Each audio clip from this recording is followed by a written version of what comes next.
Welcome to the weekly Homicide Report, the weekly program where we talk about all the people that needlessly died at the hands of another person. So let's take a look at this week's graph.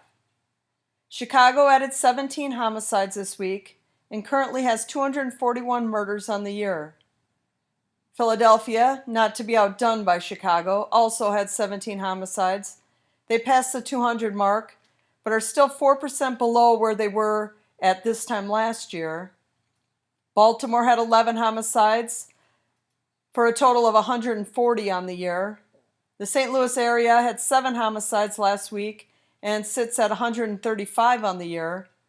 Milwaukee had 4 homicides last week, following a week that had 0 homicides. Still, they're 23 murders higher than they were at this time last year.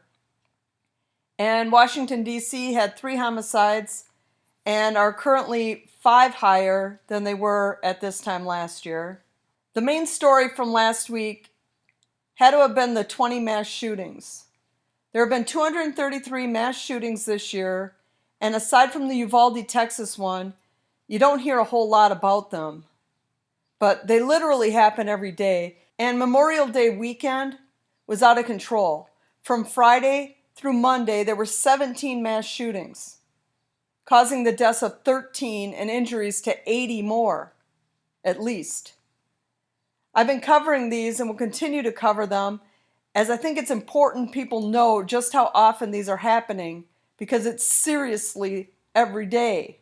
11 children under the age of 11 were shot and killed last week, and 28 teens were shot and killed.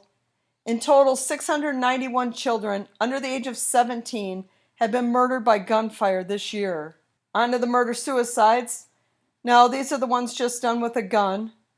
And so far in week 22, we're at 273 for the year, and that's an increase of 10 from last week.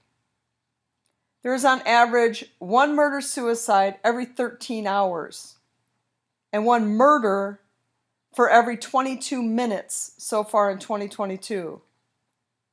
Well, that's all I got for you today, but I'll be back next week with week 23 numbers. Until then, have a great week, and I'll catch you next week. Support this channel and pick yourself up some original crime-related apparel. Look for the link in the description.